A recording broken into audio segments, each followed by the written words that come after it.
So, full time at the Hill Dickinson Stadium. Everton 1, Leeds United 1. And what a mad game that was. We're here to break it all down. Make sure you get your thoughts in the comment section below. Dylan, as the old saying goes, that was certainly a game of two halves, wasn't it, that one? Certainly was there, yeah. It was disappointed, I have to be honest with you. I am disappointed. Just letting the goal. I think, the praise goes to them in the first half. We were joking. They turned into prime Barcelona. They just looked completely at it. Like, little one-touch football getting in behind our players. We were unlucky with our chances, especially Calvert-Lewin's one off the post. Yeah, so unlucky, yeah. But I mean, going on to the second half is really where I'm most kind of annoyed or pissed off, if that's what you want to say. I thought Tanaka was poor when he came on, being honest with you. Agree, And when he yeah. did come on, he had an energizer for Stack. He took the energizer, and then I didn't see from Stack for the rest of the game. So what did it do for him? Absolutely nothing. So, but look, we take the point. Still taking points off the board. We've spoke about this.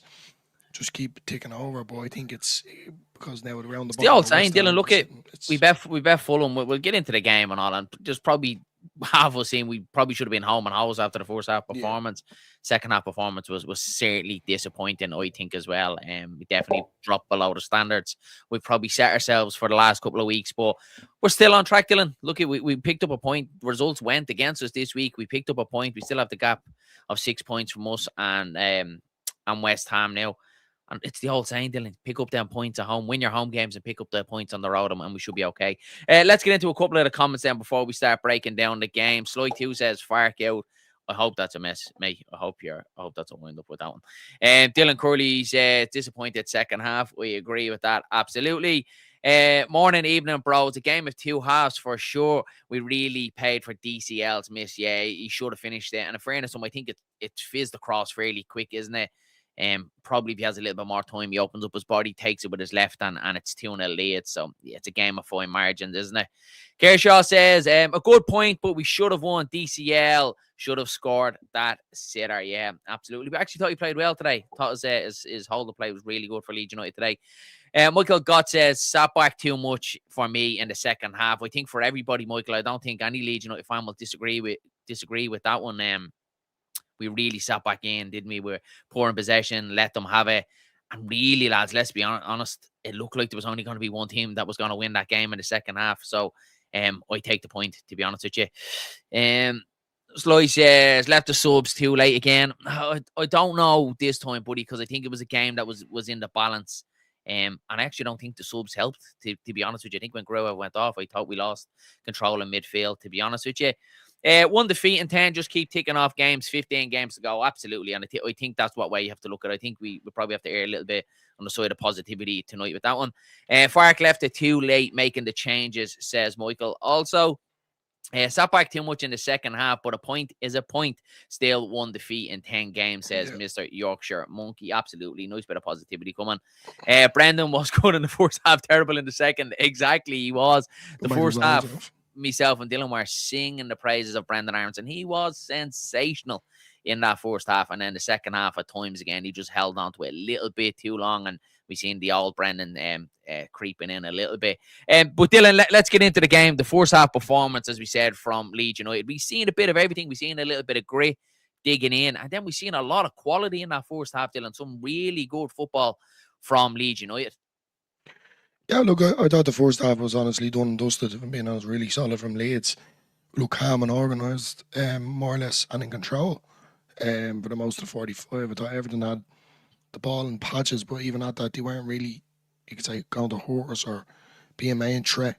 And then, we just looked comfortable, but, I think the midfield was the key. I think we were winning the second balls, pressing very smartly, and not diving into it, and that, there wasn't flying tackles, if that makes sense. It was kind of calm and composed, if that's the word you want to use. When we were forcing them wide and they were running out of ideas very quickly. And then obviously the leads to the goal, absolutely deserved. It comes obviously with patience in the game.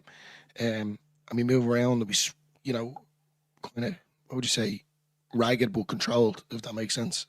And I thought defensively then as well, I was really impressed.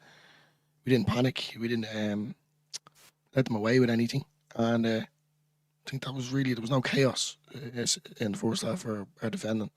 And then, overall, I could just say a proper mature first half. Yeah, I thought we were good, Dylan, the first half. The only probably disappointing thing with the first half performance is that we weren't 2 or 3 up, because we definitely deserved it. We looked at the better of it. We quieted down their crowd. It was flat. All you could hear was the Leeds fans the first half. We had complete control in the game. We really frustrated them. The only time you hear the Everton fans is when the referee was given a free kick against them, and you're looking for more of that at the end of the second half. But I think we've all watched football for long enough, and you kind of know that opposition teams always have their 10 or 15 minutes. Everton had the whole second half. I kind of expected a little bit of an Everton fight back and a David Moyes fight back. He made the changes at halftime. He matched us up, and you could see the quality then. Then they just took full control of the game. I think the last I checked, I think they had 72% possession for the whole second half, which is absolutely crazy. Yeah, they did. And I think that's 5 or 6 shots as well on top of it. It tells its own story as well, Dylan. The second half, I thought we didn't look after the ball as much as we should have. We were giving it back to them a little bit too much. Tanaka was guilty of it. Ampadu at times, Stroke. And we were just giving it back to them a little bit too easy. And the ball wasn't even going up to Calvert-Lewin to even give him an opportunity to try and drag us up the pitch. And it just felt like that goal was coming. And it's poor defending, Dylan. For me, the cross shouldn't be allowed to come in. Tanaka has to stop the cross. And Barnell, who actually thought was okay today, should be getting in front of Barry there. He's just caught flat-footed and it takes the deflection, and Darlow can't do anything about it. Seems to be always the reoccurrence that are from our goals that we let in is players not matching their runners. And, and they're simply just tap-ins or little flicks into the net. And that's, we've talked about mistakes that Fark's made in the past. I'm not blaming on Fark. I'm trying to be positive here, but that's what we need to go in, that mindset into a game and not letting their attackers get in behind our defenders. Even the commentator, the commentators are absolutely appalling. Honest to God, they're just anti-Leeds the whole time. Like, to be honest with you, if you were standing in front of me, I'd probably drop them there and then. I'm being honest with you. But apart from that, you have to be honest here. It seems to be Barry had 3 up against 3 centre halves. He took one chance and he done it well, to be fair to him. So I think, the same mistakes that we need to kind of get in control.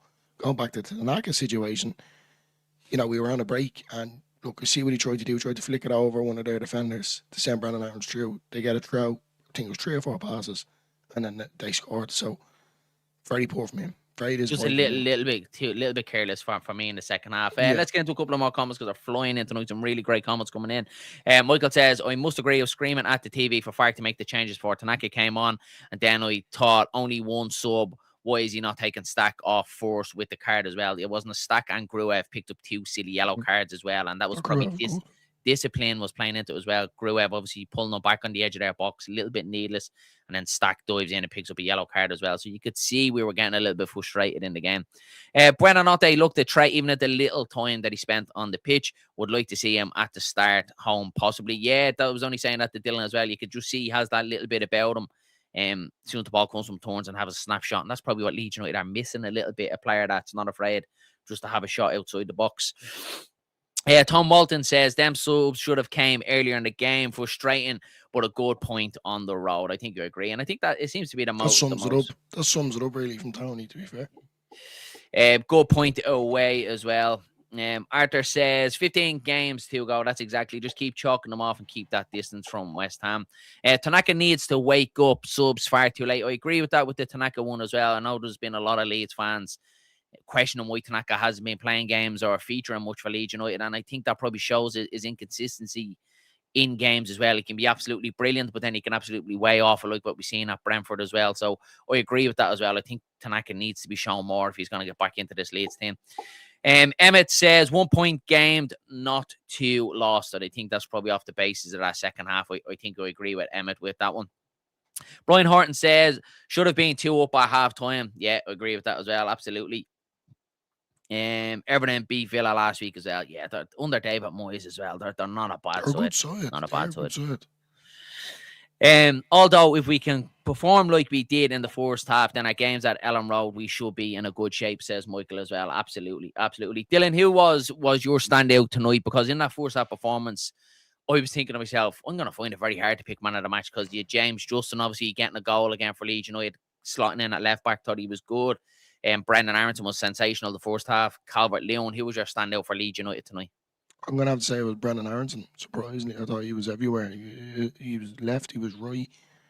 And he just made it completely impossible for them, especially in the first half. And then, you go, I've seen on Twitter and what people are saying in the chat as well about Brendan Aronson. He kind of went back to his old ways into the second half. And I think that's what's frustrating. But DCL as well into the second half, it wasn't his fault now. Just there was no quality balls. Anything that we got was getting smashed up and too little too late to get to it. But I'm going to give it to Brendan Aronson. Yeah, the first half performance. Yeah, I think probably have to agree with you. I think the back line, I think Rodon done his job tonight. Borneo in patches was kind of a little bit, he was good, Scary. but then at times, a little bit. There was one time he clipped Barry on the edge of the box. I actually thought Strouk was good on the cover. I thought he covered Borneo a lot tonight as well. When Borneo was caught out of position a little bit, we seen Strouk making that run across and doing really well. But then I think probably James Justin for me, just again for playing left back. You've seen him playing right centre back of that back three last week against Fulham was brilliant. We've seen him playing right back. He was brilliant. And I thought again tonight he gets his goal and he's solid on that left hand side as well. So I think I'm gonna go with James Justin Dillon. I think just about because I'm really liking what I'm saying for him. Let's go back to a couple more of the comments. Jam says, "Evening lads, I thought we would have won tonight, but this is another point towards safety. Would have liked to see Fark make the subs earlier, but not criticising him." Yeah, I think so. Like Dylan, at the time, and like there's a lot of people obviously saying this here in the chat that the subs should have came earlier. And I think that's probably, for me, a little bit of hindsight, because I was thinking as well, do we make the substitutes now? Do we get players on? But it kind of looked at like, who do we take off? What do we change? And if we change too much, we could end up losing this game as well. So it is a fine balance, and it's always going to be, we should have done this after the game. Yeah, there's a certain degree. I think, though, with Daniel Farke, what he does with a subs, I keep calling it the 78-minute course that you're waiting when you're trailing a game or you're getting dominated and you're kind of holding on to survive sort of thing. I think that with the subs, it seems to be a reoccurrence that either he'll chuck on a lot of players and just see what happens, or as I said, he'll do it too little too late.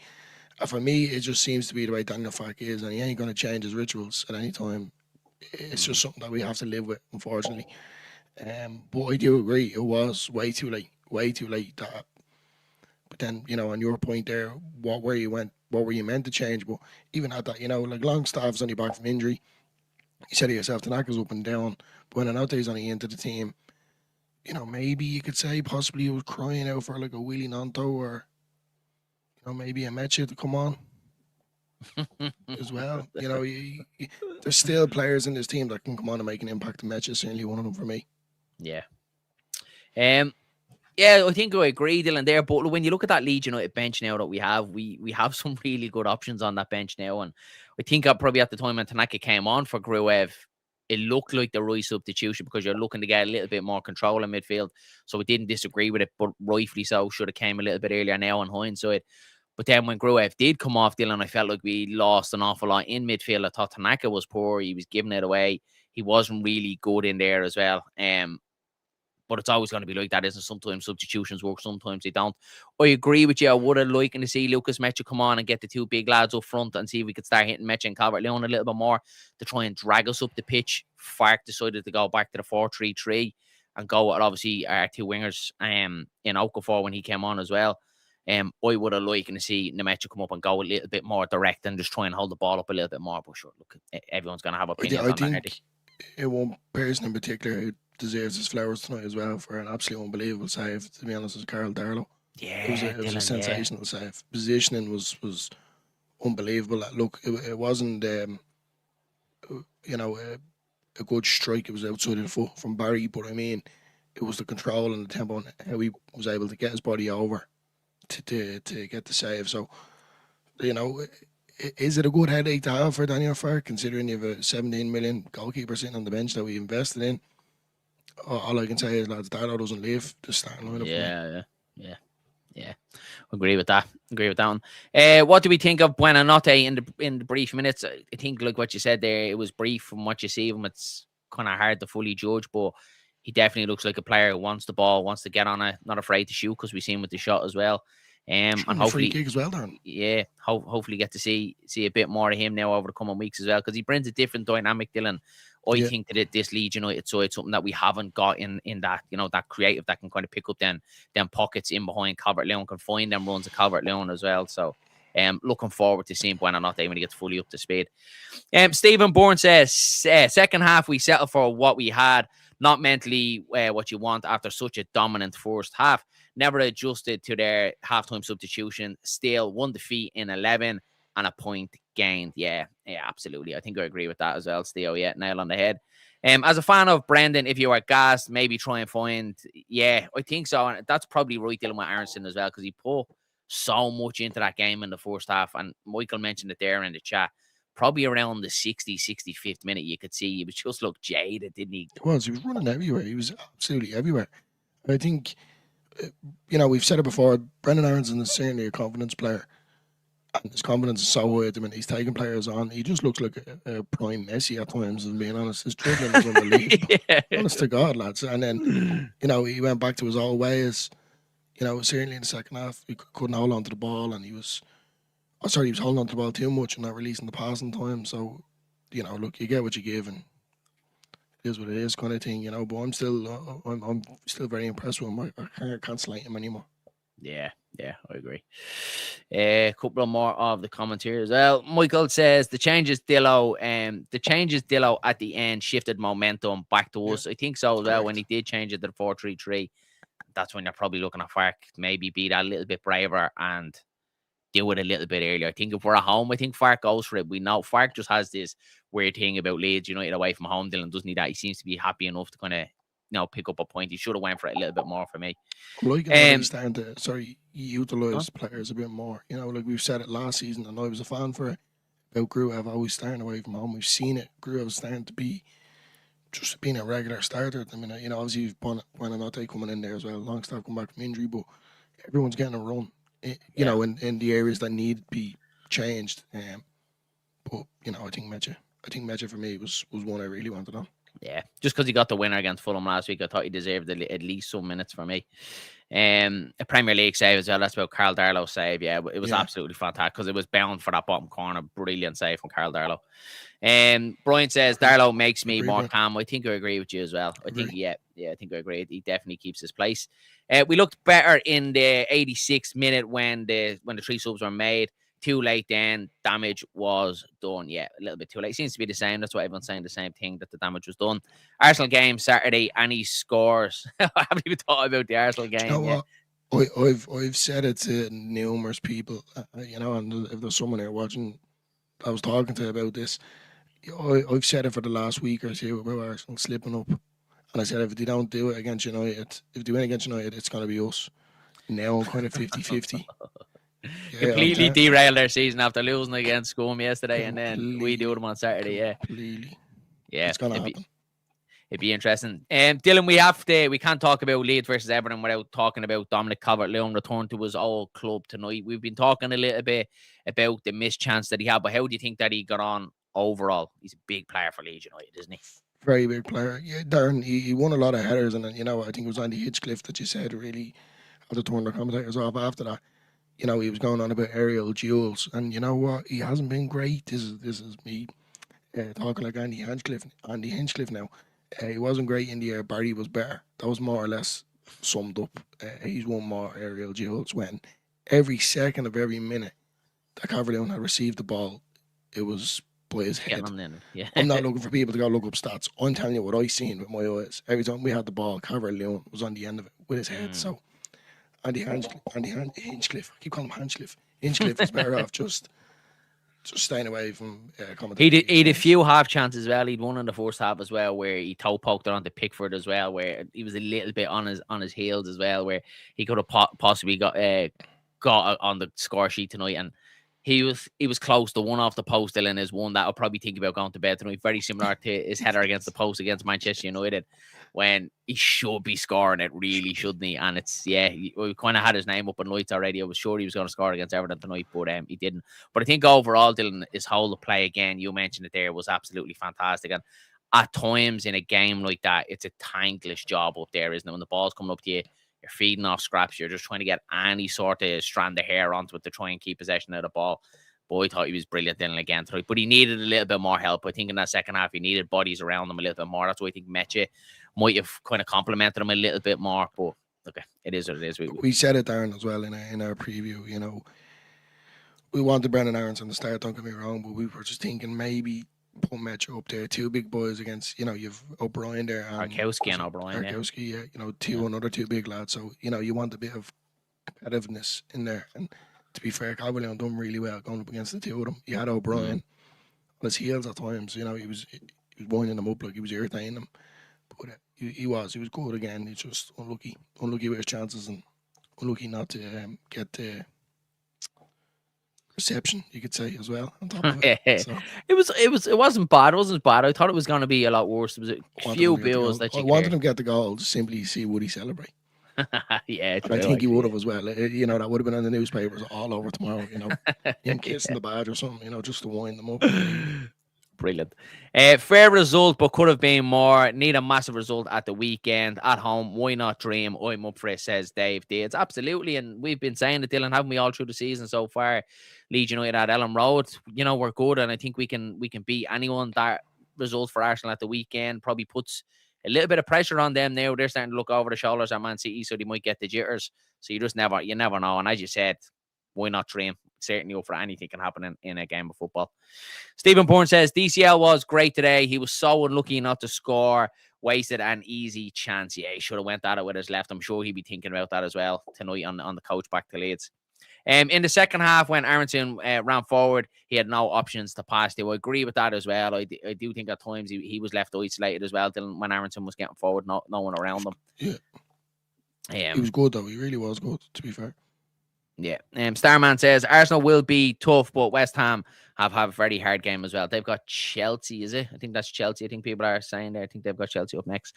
Plus Forest against Palace. I reckon we have a chance to chase down Forest and Spurs. Yeah, absolutely. Just worry about ourselves. That's all we have to do. We've kept that gap down. My worry tonight was Leeds United didn't take anything from the game, and it's 5 points at least. Now we still have that little 2-game cushion.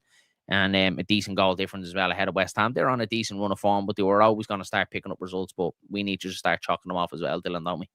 Yeah, we do. And it all starts with Saturday at 3 o'clock against Arsenal. I can see Leeds doing the dirty work here now for, you could say, City or whoever else is in the running at the minute. I'm not even looking at the top half of the table. But two massive ones, because then the following Friday, then we've got Forest at home Friday night under the lights. That's a big game now as well, Dylan, isn't it? Depending on the results as well going next week. Like, that game is huge as Leeds can pull forward away from them as well. We need to be just, as you said there, word for word, chalking off the points. And, don't get me wrong, I've said it numerous times, I'll take a point any day, anywhere and any day of the week. But I can see Arsenal just see what happens on Saturday, lads. Right, lads, we will leave it there. We'll take the point and move on to the next one. Arsenal up next for Leeds United. You just never know what could happen. So it ends at a 1-1 draw at the Hill Dickinson Stadium. Leeds United stay 6 points clear of the relegation zone. So we leave it there, guys. Mind yourselves. Mind each other. Catch you in the next one.